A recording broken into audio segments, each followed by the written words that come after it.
오늘 제목을 한번 같이 읽겠습니다. 시작. 섭섭하게 왜 만지지 말라 하십니까? 오늘 본문에서는 제가 마리아 같았으면 참 섭섭했을 것 같은 본문이 나옵니다. 여러분, 혹 우리는 우리 마음에 하나님, 나 섭섭합니다. 어떻게 나한테 이럴 수 있어요? 라고 하는 마음은 없으십니까? 혹 누군가에 대해서 참 섭섭하다 하는 그런 마음 가지고 계신 분은 없으십니까? 우리 인간은 다 죄인이고 연약하고 특별히 과거에 받은 상처들이 우리 마음에 쓴뿌리를 내리면 우리가 원치 않는 말로 남에게 상처를 주고 또 상대방의 의도와 다르게 상처를 받게 되어지는 것이 우리 인간의 연약한 모습입니다. 오늘 마리아는 이 예수님이 섭섭하게 하신 이 일에 대해 어떻게 반응하고 어떻게 이해했고, 그것이 섭섭함이 아니라 우리 예수님의 넓고 깊고 크게 일하셨음을 함께 생각해 보기를 원합니다. 자꾸만 이걸 인용을 해서 여러분이 이제는 그만했으면 좋겠다 싶을 정도실 텐데요. 제가 여러분에게 탁 물어보면 그냥 툭 튀어나올 정도 되면 이제 제가 그만할 것 같습니다. 여러분, 구약은 무엇에 관한 말씀이라고요? 오실 메시아에 관한 말씀이라고. 신약은요, 오신 그리고 다시 오실 메시아에 관한 말씀입니다. 메시아, 히브리어로 메시아가 무슨 뜻이라고요? 기름 부음을 받은 자. 헬라어로는요, 그리스도. 의역하면요, 구원자라는 뜻이죠. 그래서 우리가 예수 그리스도라고 표현하는 건 우리의 신앙의 고백이라 그랬죠. 예수가 오시리라 약속하신 그 메시아, 그리스도, 구원자, 나의 구원자이십니다 라는 신앙의 고백입니다.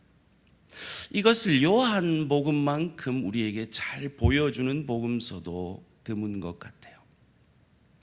우린 지난 19장을 통해서 예수님이 자신이 메시아, 그리스도, 구원자이심을 어떻게 최대한 우리에게 알려주시기를 노력하셨는지를 생각해 보았습니다. 자신의 그 남겨진 마지막 그 옷이 제비 뽑아짐으로 부끄러움을 당한 그 시편의 말씀을 이루셔서 우리의 부끄러움을 가려주시고 이미 충분히 복음의 말씀이 이루어졌는데도 불구하고 마지막 하나라도 더 이루시려고 내가 목마르다라는 그 고백을 하면 그 목마름을 더할 신포도주를 자기 입에 댈 것을 아시면서도 우리에게 내가 구원자다, 내가 너를 구원한 메시아 그리스도다라는 것을 알려주시기 위해 그 말씀을 하시고 그 구약의 메시아에 대한 예언을 이루어 주셨음을 생각해 보았습니다. 더 나아가서 죽어서까지 그 뼈가 꺾이지 아니하고 창에 허리 찔려 물과 피를 다 쏟아 우리에게 아낌없이 주시는 구원자이심을 우리에게 보여주시고 사흘 만에 부활하심으로 구약에 예언된 그 사흘 만에 부활할 그 메시아 예수에 대한 예언을 이루어 주시고 천사들이 예수의 머리편과 발편에 그 법궤 앞에, 그 언약궤 앞에서 그 우리의 죄를 정죄하던 천사들이 부활의 주님 앞에서는 그저 편히 쉬고 있는 모습을 통해서 우리는 부활의 주님 때문에 더 이상 정죄함이 없는 인생임을 우리에게 가르쳐 주셨습니다. 오늘은 마리아를 섭섭하게 하실 수도 있는 그 말을 통해서 자신이 구약의 율법을 이루시는 메시아 그리스도인 것을 우리에게 보여주심을 함께 생각해 보고자 합니다.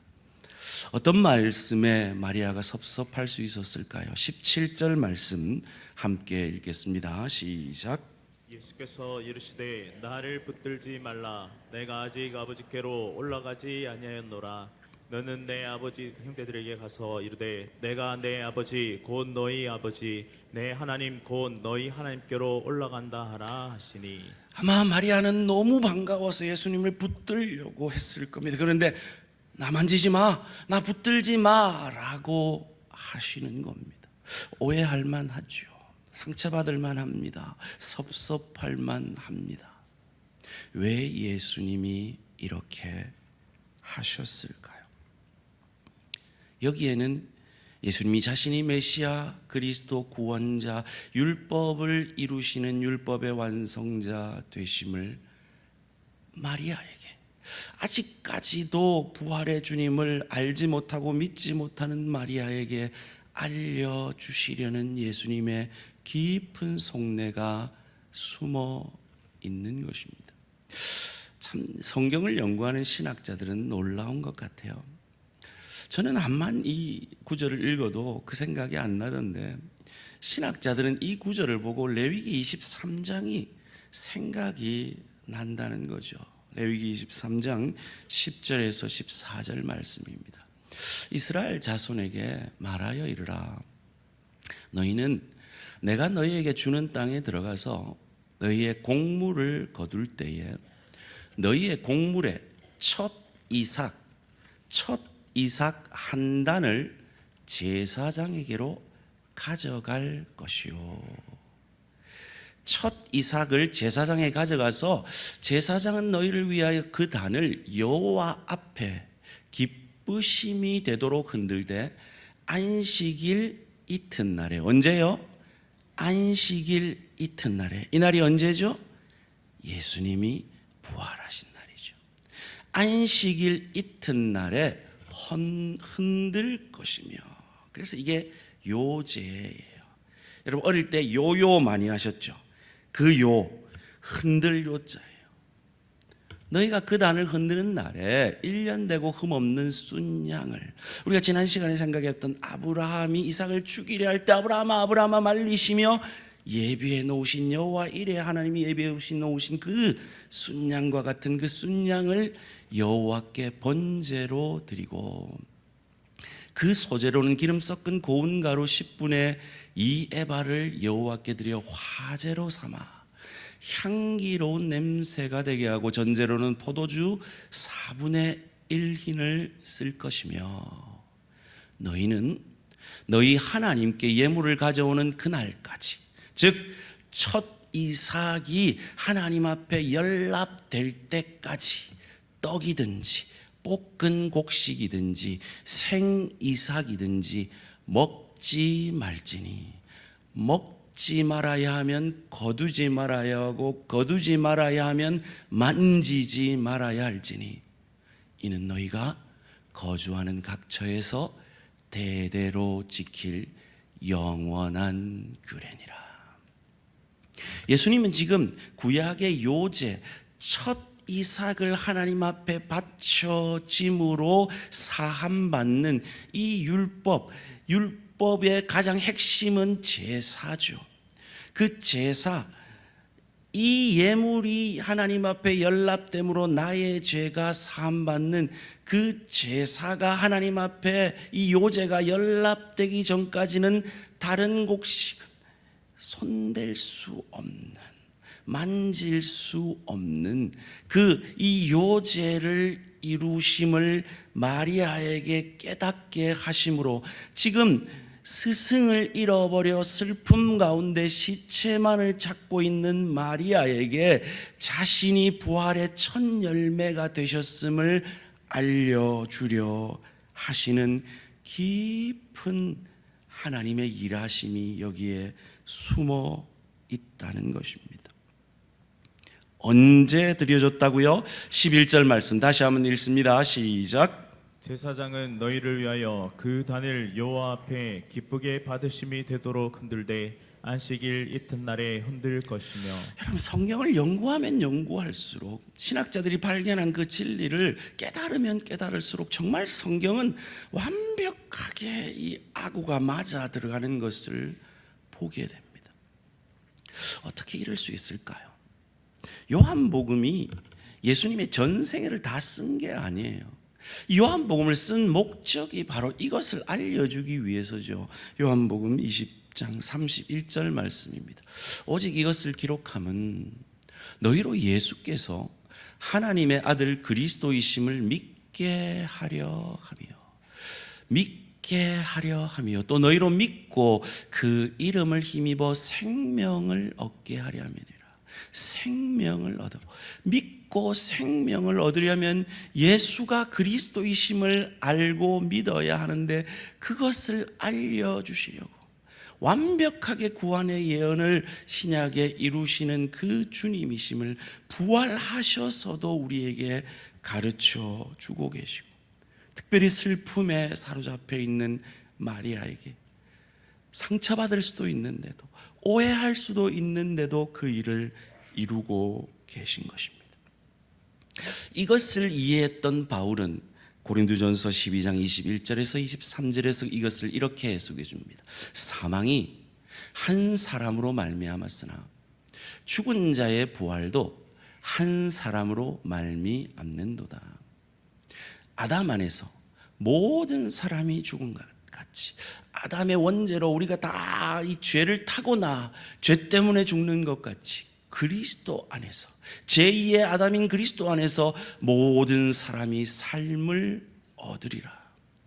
그러나 각각 자기 차례대로 되리니 먼저는 첫 열매인 그리스도요, 다음에는 그가 강림하실 때 그리스도에게 속한 자요. 주님 오실 그날에 예수를 주로 고백하는 그 예수께 붙어있는 그 가지들에는 첫 열매인 예수가 부활의 열매로 맺힌 것처럼 계속해서 부활의 열매로 맺혀질 것을 우리에게, 특별히 마리아에게 알게 하시고자 이렇게 마리아를 섭섭하게 할지도 모르는 말씀을 하고 계신 겁니다. 아마 이 말씀을 들을 때 여러분 속으로 이런 의문이 일어나실 수 있을 겁니다. 마태복음에 보면 여인들은 발을 잡았던데요, 예수님이 도마에게 손대보라 했잖아요. 그건 다른 차원의 얘기죠. 지금 요한복음은 바로 이 예수님이 율법의 완성자라는 그 차원에서 지금 예수님이 마리아를 깨우쳐 주려 하시는 것입니다. 이 깨달음을 가지고 바울은 로마서에서 이것을 이렇게 재해석해 냅니다. 로마서 8장 29절 30절 말씀 함께 읽습니다. 시작. 하나님이 미리 아신 자들을 또한 그 아들의 형상을 본받게 하기 위하여 미리 정하셨으니 이는 그로 많은 형제 중에서 맏아들이 되게 하려 하심이니라. 또 미리 정하신 그들을 또한 부르시고 부르신 그들을 또한 의롭다 하시고 의롭다 하신 그들을 또한 영화롭게 하셨느니라. 아멘. 맏아들이 뭡니까? 첫째 아들이죠. 그가 첫째 아들이 되어주심으로 둘째, 셋째, 넷째 10억 3682만 첫 번째 아들이 바로 내가, 우리가 되어지는 것입니다. 우리 모두를 하나님의 아들 되게 하시기 위해, 하나님의 딸 되게 하시기 위해 그가 부활로 맏아들이 되어 주셨다는 겁니다. 그리고 우리 안에 시작하신 이 구원은 반드시 영화로 완성되어질 것입니다. 그것이 얼마나 확실하냐, 우리가 방금 읽은 30절 말씀에서 그 약속의 확실함을 이렇게 말해줍니다. 또 미리 정하신 그들을 또한 부르시고 부르신 그들을 의롭다 하시고, 칭의 즉 신분적 구원을 말하죠. 의롭다 하신 그들을 또한 영화롭게 하셨느니라. 영화는 천국에서 완성될 구원이에요. 그런데 이것을 완료형으로 쓰고 있습니다. 왜요? 그만큼 확실하기 때문이죠. 하나님이 우리 안에 시작하신 그 구원은 반드시 완성하실 것을 우리에게 약속해 주고 계신 겁니다. 지금 시체만 찾아 슬픔 가운데 있는 이 감성적인 마리아에게 이제 더 이상 나를 스승과 제자로 알지 마라. 나는 너의 죄를 구원하는 메시아 그리스도 구원자, 율법의 완성자다. 그러기에 나를 다른 차원에서 이제 만나렴. 부활의 주님으로 너의 구주로 만나렴. 이라는 마음으로 나를 만지지 말라 하신 것입니다. 예수를, 부활의 주님을 더 이상 육체로 알지 말라 하시는 겁니다.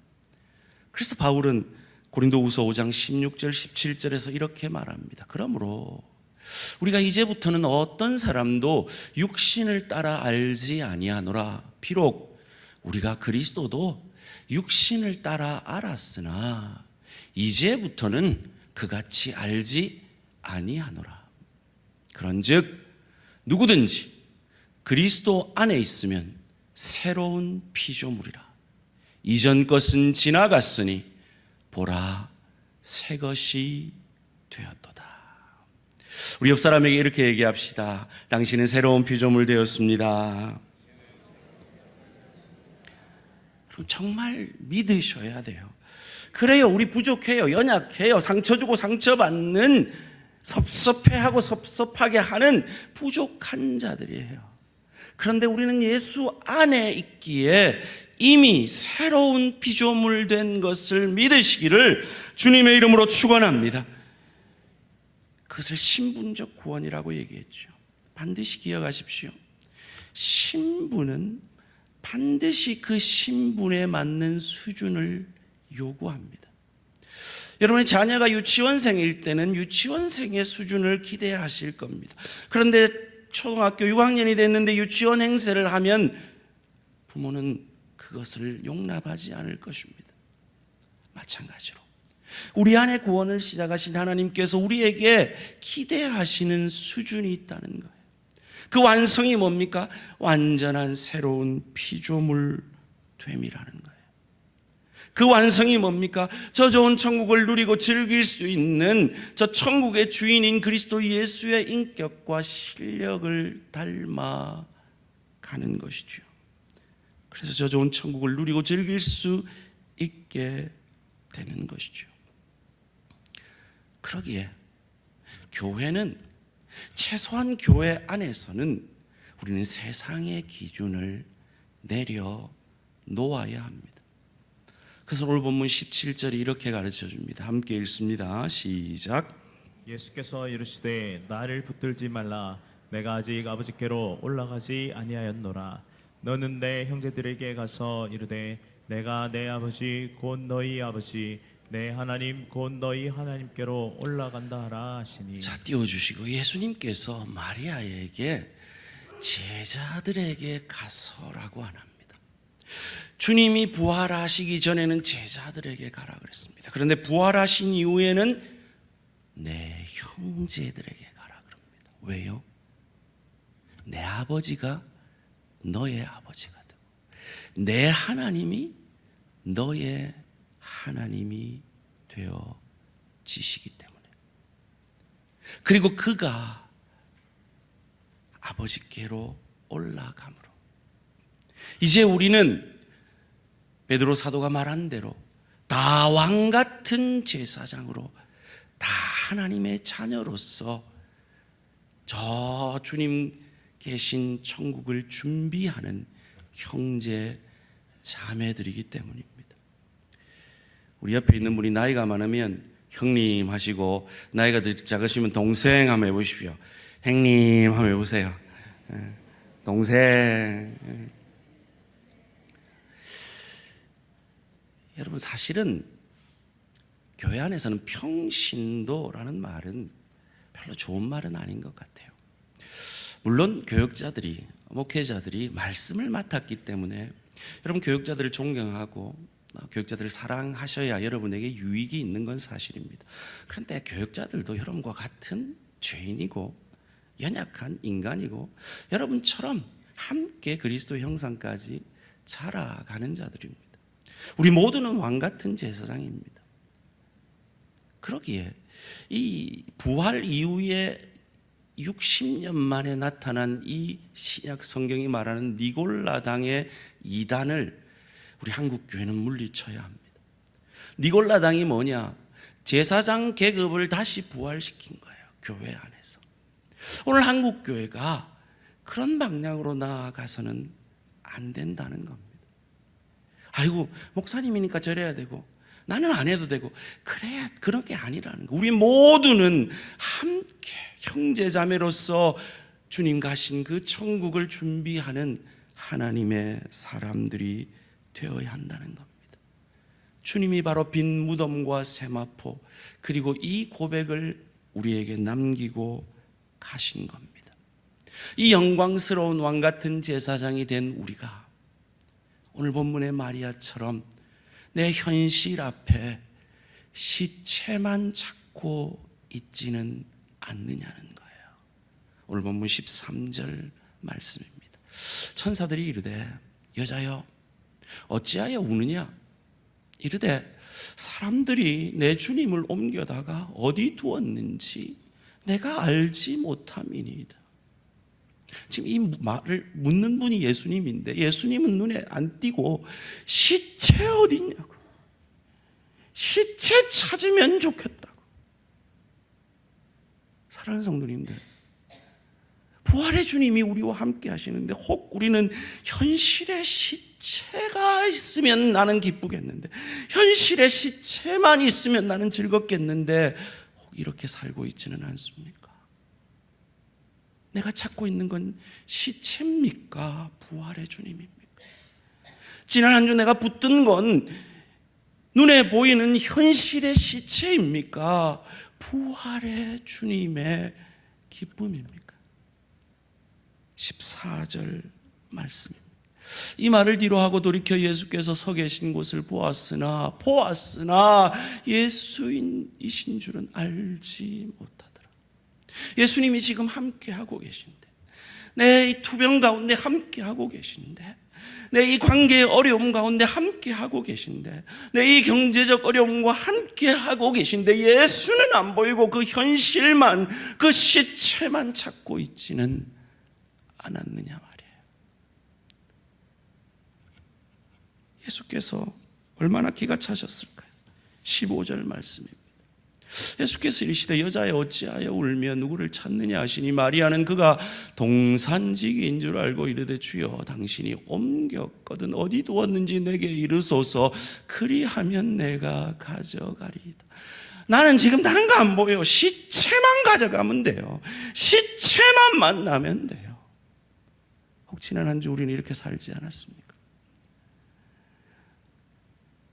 그저 하나에 꽂혀가지고 현실에만 내 눈이 가려져서 시체만 찾고 있지는 않았느냐 말이에요. 그런데 우리 모두는 그렇게 살죠. 그런데 그런 우리의 이름을 주님이 불러주십니다. 16절 말씀입니다.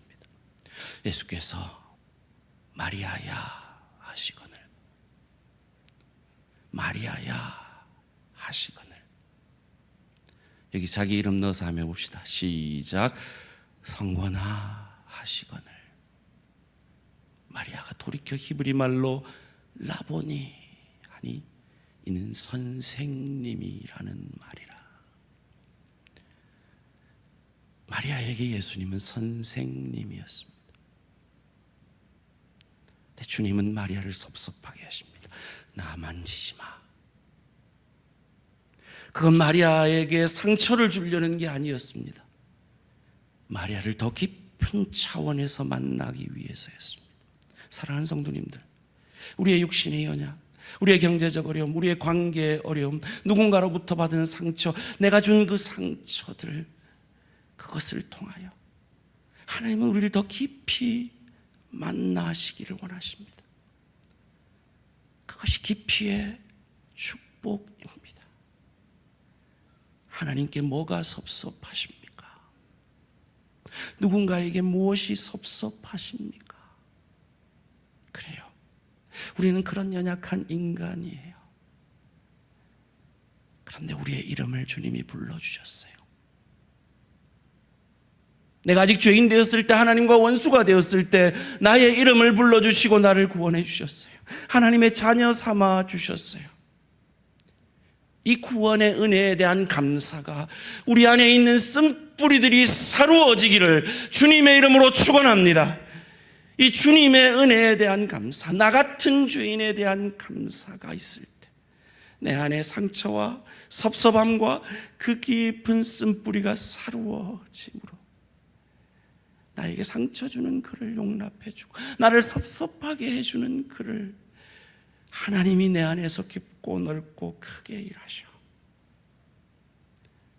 심지어 하나님을 섭섭해하는 그 나의 마음에 나의 이름을 불러주시고 나를 자녀 삼아주시고 지금 죽어도 천국에서 눈 뜰 수 있게 해주신 이 주의 놀라우신 은혜가 저와 우리 모든 성도님들의 마음에 넘치시기를 주님의 이름으로 축원합니다.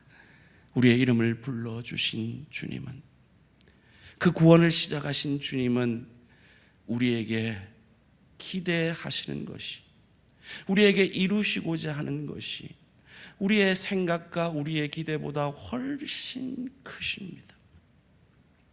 사도행전 3장에 성문 앞에 그 안전뱅이가 베드로와 요한에게 기대했던 건 동전 한 입이었습니다. 마치 마리아가 기대한 건 시체였던 것처럼 말이죠. 그런데 베드로와 요한이 말합니다. 은과 금은 내게 없거니와 내게 있는 것을 내게 주노니 곧 나사렛 예수의 이름으로 일어나 걸으라. 주님이 우리에게 주시려고 하는 것은 그 나사렛 예수의 이름이고 그 예수께서 약속하신 평화임을 믿으시기를 주님의 이름으로 축원합니다. 그 약속을 주님은 제자들을 처음 만났을 때 주님이 정말 주시려고 하는 것이 무엇인지를 요한복음 20장 19절에서 이렇게 말씀해 주셨습니다. 이날 곧 안식 후 첫날 저녁 때 제자들이 유대인들을 두려워하여 모인 곳에 문들을 닫았더니 예수께서 오사 가운데 서서 이르시되 너희에게 평강이 있을지어다. 세상이 줄 수도 알 수도 없고 환경이 그 어떤 것도 빼앗길 수 없는, 빼앗을 수 없는 그 평강을 주시는 것이 주님이 우리 안에 이루시고자 하는 뜻입니다. 그래서 예수님이 이 땅에 오셨을 때 천사들이 그 뜻을 이렇게 노래했죠. 누가복음 2장 14절입니다. 함께 읽습니다. 시작. 지극히 높은 곳에서는 하나님께 영광이요 땅에서는 하나님이 기뻐하신 사람들 중에 평화로다 하니라. 아멘. 사랑하는 성도님들, 하나님이 우리에게 주시고자 하는 것은 환경을 초월한, 형편처지를 초월한 평화입니다. 어떻게 이 평화를 누릴 수 있습니까? 하나님의 일하심은 홍나를 섭섭해하게 하는 것 같을지라도 넓고 깊고 크게 일하시는 그 하나님을, 마리아를 섭섭하게 하시는 것을 각오하시면서도 당신이 다른 차원에서 마리아를 만나 주시기 원하시는 이 주님의 사랑이 동일하게 저와 여러분을 향한 사랑인 것을 믿을 때, 확신할 때 우리는 이 평화를 누리게 될 것입니다. 세상이 뺏을 수 없는 이 평화를 이 한 주간도 누리시는 저와 우리 모든 성도님들 되시기를 주님의 이름으로 축원합니다.